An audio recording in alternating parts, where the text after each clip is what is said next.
What's up, team? I'm here at Fort Meigs CrossFit.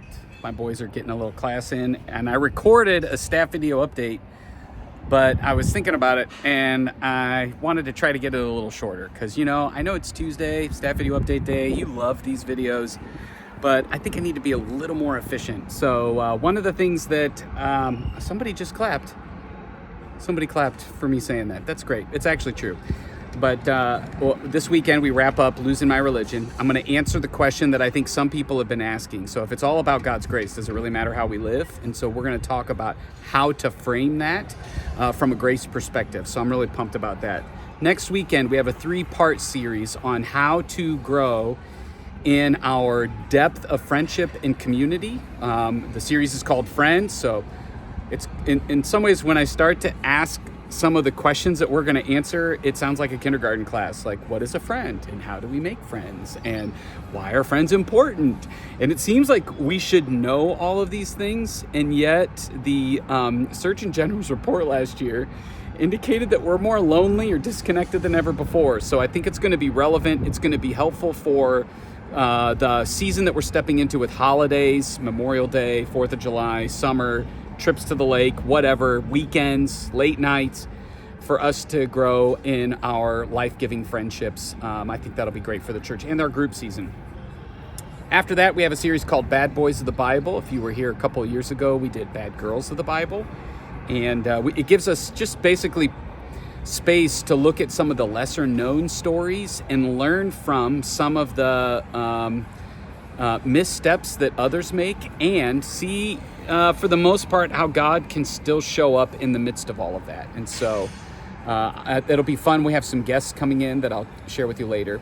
And then in July, we're going to do a walk through the book of Titus, which is one of our normal summer plays. Like, where is it that we can go kind of chapter by chapter and step through that? So that's just a snapshot of what we're looking forward to.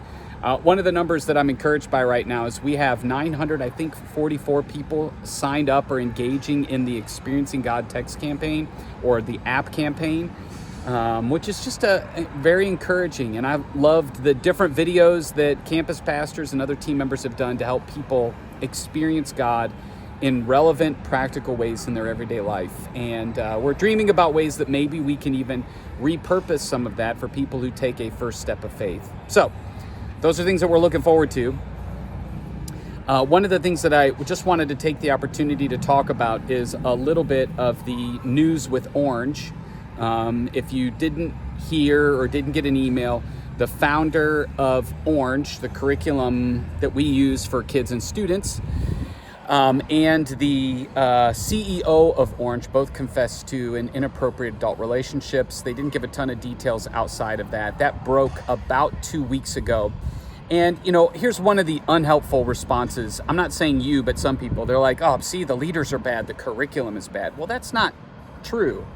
I mean, that doesn't mean that, just because somebody maybe didn't follow through on personal boundaries, or didn't have good margin in that space, it doesn't mean everything that they did is now thrown away.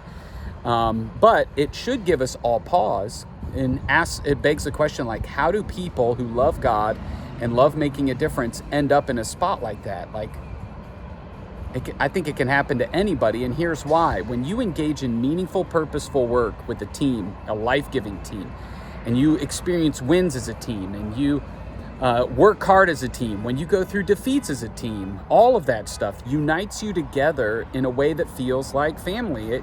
It can create a depth of friendship and can lead to a type of intimacy, especially if you go home and your spouse is like, I don't care about what you're doing, or you don't feel significant at home and you don't feel significant anywhere else. And so what do? You crave to come back to work where you feel like a winner, and your team looks at you like a winner, and then suddenly you find yourself in a weird spot.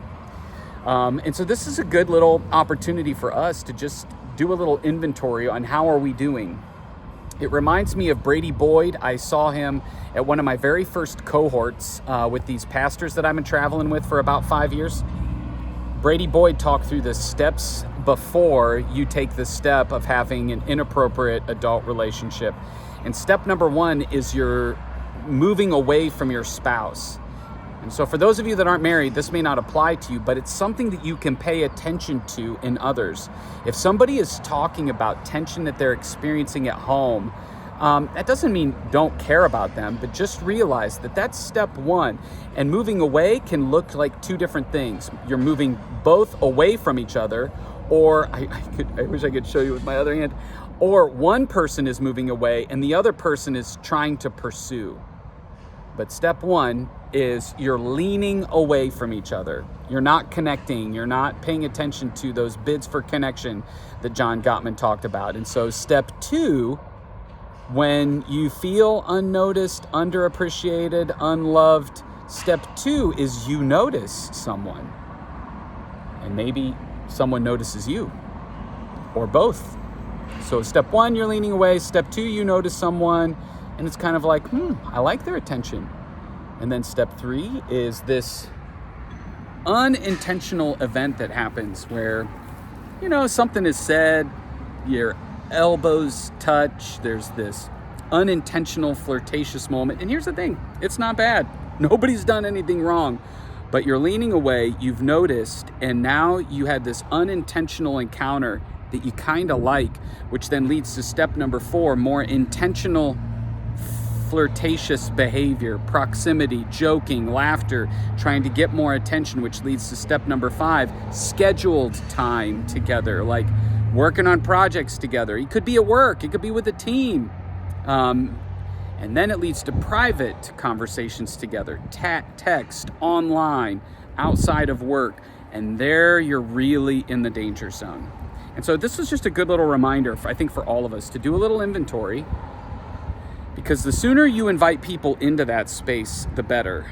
The more you try to kind of keep that to yourself, the harder it is to get out of it. And so that's how you end up there. And I think what happened is they had moments where they felt like they were leaning away at home, and then they noticed each other. And then there was encounters together and laughter together. And then that led to a desire for more of that, which led to scheduled time together because they worked together and it was great. And we're going on trips and we're doing conferences. And now all of a sudden they find themselves in a spot that they are today. And so let's be careful about how we navigate those relationships. Let's cheer for each other. I think it's just a helpful reminder because I want your personal, family, married life to win too. And so, something to think about. And hopefully this is just a little opportunity to audit where you're at in some of those areas of your life. So that's all I got for you today. Love you guys. I was able to cut a couple minutes off. Woohoo! See ya.